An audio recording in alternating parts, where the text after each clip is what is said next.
ঈদে শপিং করি আর না করি, ঈদের শপিংয়ে ঘোরাফেরা তো আর মিস করা যাবে না। ঈদের শপিং মলগুলোতে ঘোরাফেরা করতে অন্যরকম এক আনন্দ পাওয়া যায়। আমার মতো কার কার এমন ভালো লাগে অবশ্যই জানাবেন। আর যেহেতু কোরবানির ঈদে কে কে শপিং করছেন সেটাও জানাবেন অবশ্যই। সো হ্যালো এভরিওয়ান, আসসালামু আলাইকুম। কেমন আছেন সবাই? আশা করছি সবাই অনেক ভালো আছেন।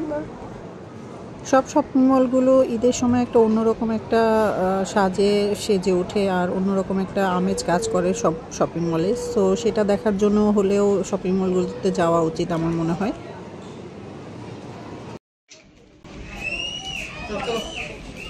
আমরা ঈদ শপিংয়ে এসেও পড়ালেখা শুরু করে দিই।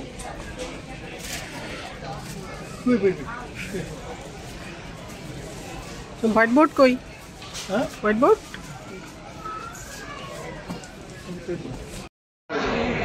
রাখো, এখানে রাখো।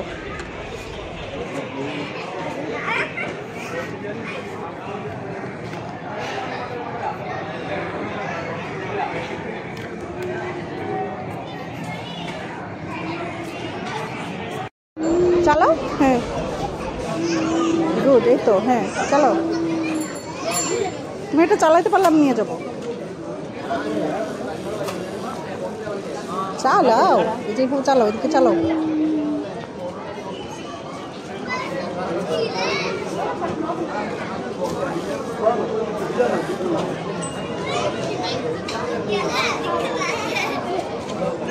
পারো নাই?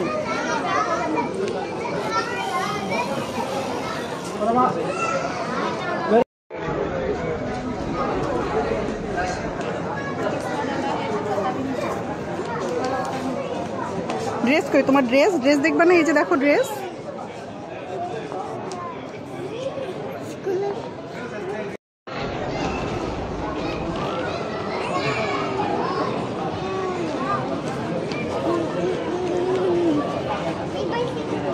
ওকে নিব, আমরা পরে নিব, এখন না বাবা, চলো। এখন কি এটা রেখে ওইটা পছন্দ?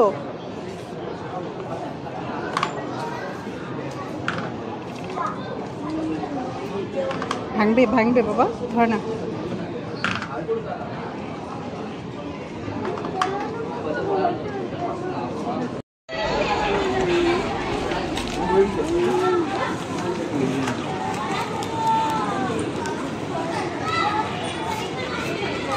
এটাকে এবার ঠেলতে নিয়ে যাবো বাসায়।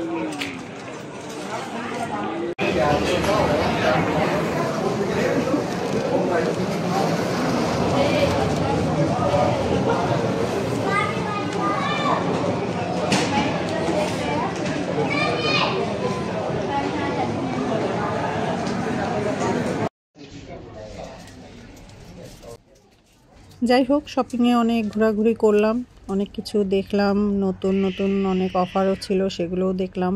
দেখে এখন বাসায় চলে যাব। আসলে কোনো কিছু কেনাকাটাই হয়নি। জায়ানের সাথে দুষ্টুমি করতে করতেই আমরা বাসায় চলে গেলাম। শেষ পর্যন্ত বাসায় গিয়ে আমার একটু রান্নাও করতে হবে।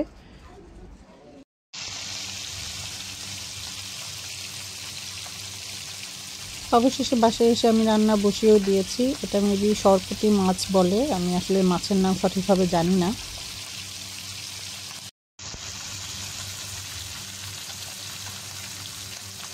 মাছটাকে খুব ভালোভাবে এপিট ওপিট করে ভেজে নিচ্ছি, মচমচা করে। তারপর এটাকে একটু ভুনা করব।